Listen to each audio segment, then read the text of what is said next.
More ahuvia, and more comes from RSA Security. It's a division of EMC, and this is their fraud detection labs over in Israel. So, more. Why don't you take it away? What are we talking about this morning? So today we're going to talk about how increased cooperation between the private and public sector will lead to more takedowns of botnets and cybercrime gangs. Oh, wow. It's a bit of a broad subject, but I'm just going to touch on a few things. All right. Well, go ahead. Thanks. So, as some of you may know, over the course of 2011, three major botnets were taken down that were responsible for issuing 30 billion spam emails every day. And that's a huge number of spam email. And you know, two of these takedowns involved Microsoft and the FBI, but it just goes to show how a concentrated effort that is led by the private sector along with the FBI and academia can have such a huge effect on our lives. So the most famous botnet that was taken down in 2011 was Rustock.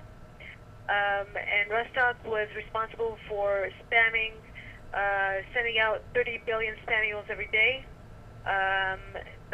Microsoft had led the initiative to take it down, and because as you know, cybercrime can involve infrastructures that are scattered all over the world.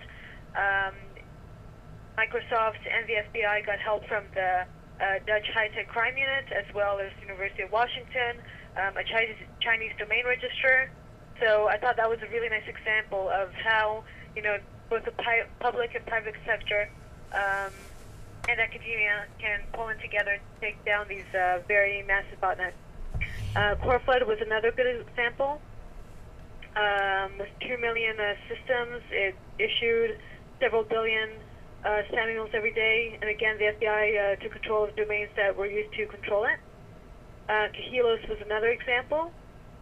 And looking into 2012, one of the trends that RSA predicts will go on moving forward into 2012 is more massive takedowns of very destructive botnets that seize up bandwidth and make our lives that much more disturbing.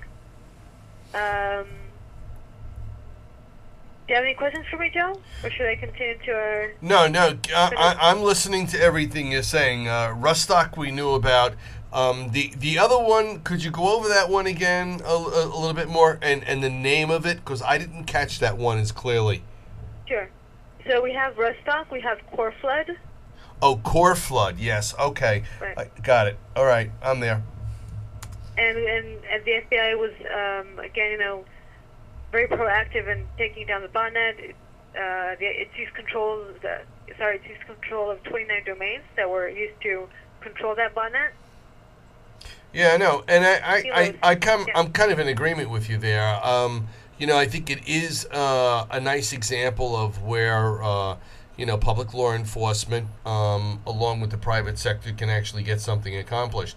I also hesitate to think, what would have happened if Microsoft didn't step up to the plate here. All right, because right, luckily, yeah. That's a big part of this. It's something we constantly talk about at InfraGard, and that's who owns the infrastructure. Well, the ownership of the infrastructure, good 85, 90% of it, and some say more, is the private sector. So getting them on board here was absolutely huge, and of course making the connection with the Dutch High Crime Unit, as well as with some of the folks over in China, is that's not to be minimized either. All of this is very, very important. Right, and interestingly, as you said, the private sector had a very big part here because Microsoft wasn't the only company involved. Pfizer was also very much involved because of the very massive selling of its fake Viagra pills, and online pharmacies are a very big issue and use spam email to a very wide extent to get their names across. Yeah, no, I'm very much aware of that. When we come back, folks, we're going to be talking more to Maura Ahuvia over at RSA Security, and that's the security division, of course, of EMC. And Maura is with the Fraud Action Research Labs over in Israel. And we'll be back talking more about and I'm probably going to mispronounce this, but it's KEHILO botnets. All right, we'll be back in just a few seconds from this commercial from our friends at Cisco and the Human Network.